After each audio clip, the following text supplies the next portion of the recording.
बिस्मिल्लाह रहमान रहीम। हैरत अंगेज़ के मुअज़्ज़ज़ सामाइन को अब्दुर्रहमान का सलाम पेश है। सामाइन, अमरीकी खलाई एजेंसी नासा साल 2020 तक चांद पर एक मर्द और एक खातून को भेजने के मंसूबे पर काम कर रही है, जिसके लिए सदर डोनाल्ड ट्रंप ने माली साल 2020 के लिए $1.5 अरब से ज़ायद फंड की मंजूरी दे दी है। सामाइन, इससे पहले इंसान चांद की सतह पर कदम रख चुका है या नहीं, ये एक अलग मौजू है। इस पर इंशाल्लाह आइंदा आने वाली वीडियो में बात की जाएगी। लेकिन आज की इस वीडियो में हम नासा के इस नए मिशन के मुतल्लिक बात करेंगे। तो सामाइन, इस मौजू की जानिब बढ़ने से पहले नए आने वाले दोस्तों से गुजारिश है कि चैनल को सब्सक्राइब कर लीजिए ताकि आपको इसी तरह की इंटरेस्टिंग वीडियोस का नोटिफिकेशन मिलता रहे। सामाइन, नासा की एडमिनिस्ट्रेटर ने कहा कि इस फंडिंग से खला प्रोजेक्शन निज़ाम और ह्यूमन मून लैंडिंग के निज़ाम की तरक्की को तक़वियत मिलेगी। इससे चांद के कुतबी इलाकों में रोबोट के ज़रिए रिसर्च करने जैसी सलाहियतों की तरक्की को भी फ़रोग़ मिलेगा। सामाइन, अमेरिका के मुताबिक वो अब तक चांद पर 6 मिशन भेज चुके हैं। अपोलो 11 अमेरिका समेत दुनिया की तरफ से चांद पर भेजा गया पहला कामयाब इंसानी मिशन था। मिशन को 16 जुलाई 1969 को लॉन्च किया गया था। 20 जुलाई 1969 को खलाबाज नील आर्मस्ट्रांग और एडविन एल्ड्रिन चांद पर कदम रखने वाले पहले इंसान बने थे। सामाइन, अमेरिकी नायब सदर माइक पेंस ने कहा है कि हमारा मुल्क एक मरतबा फिर चांद पर मिशन भेजने की तैयारी कर रहा है। अगले 5 सालों में यह काम हो जाएगा। इसके जरिए पहली बार कोई अमेरिकी खातून चांद पर कदम रखेगी। उन्होंने कहा कि सदर डोनाल्ड ट्रंप अमेरिका को खला की भी अजीम कुव्वत बनाना चाहते हैं। 6 मई से शुरू होने वाली सैटेलाइट कॉन्फ्रेंस में दुनिया के 105 ममालिक के 15,000 साइंसदानों ने कॉन्फ्रेंस में हिस्सा लिया था। सामाइन, इस मिशन के लिए अमेज़न के सरबराह चीफ बेज़ोस ने एक नए खलाई जहाज़ का मॉडल अफ़शां किया है, जो कि इंसानों और ज़रूरी आलात के साथ सन 2024 तक चांद पर जाएगा।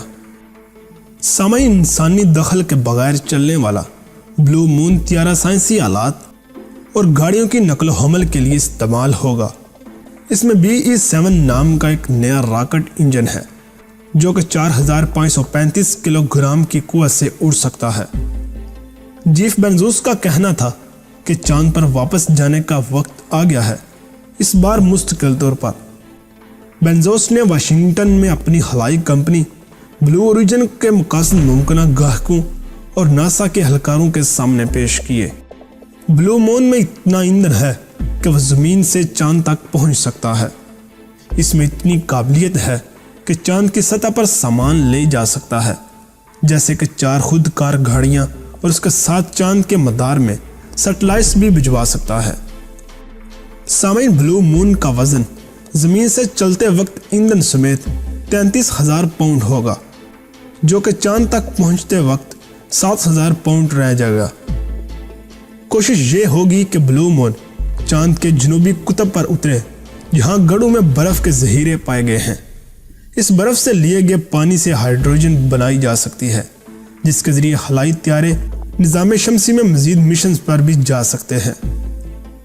सामाइन, मार्च में सदर ट्रंप की हुकूमत ने ऐलान किया था कि वो 2024 तक अमेरिकी खलाबाजों को चांद पर वापस भेजने का इरादा रखते हैं।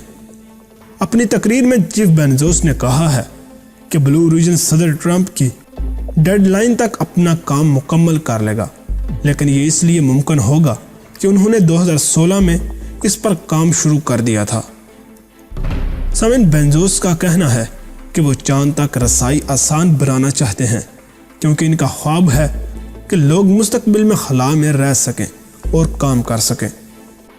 उनका कहना था कि आज खला में कोई सहूलत ना होने की वजह से यहाँ किसी भी किस्म का दिलचस्प काम करने के लिए सफ़र करने की कीमत बहुत ज़्यादा है। अपना नुक्ता नज़र समझाने के लिए उन्होंने कुछ ऐसी तस्वीर दिखाई जिनमें खुद इन्हिसार खलाई आबादियाँ थीं, जिधर इंसान, हैवान और नबातात रह सकते हैं। सामाइन, ये था आज का मौजू। جس میں ناسا کے اگلے مشن کے متعلق بتایا گیا ہے۔ اور اسی کے ساتھ ہمارے آج کے اس مختصر موضوع کا اختتام ہوتا ہے۔ اگر آپ کو یہ ویڈیو پسند آئی تو اس کو لائک اور شیئر کرنا مت بھولیے گا، اور اگر آپ چینل پر نئے ہیں تو چینل کو سبسکرائب ضرور کیجیے گا۔ اللہ حافظ۔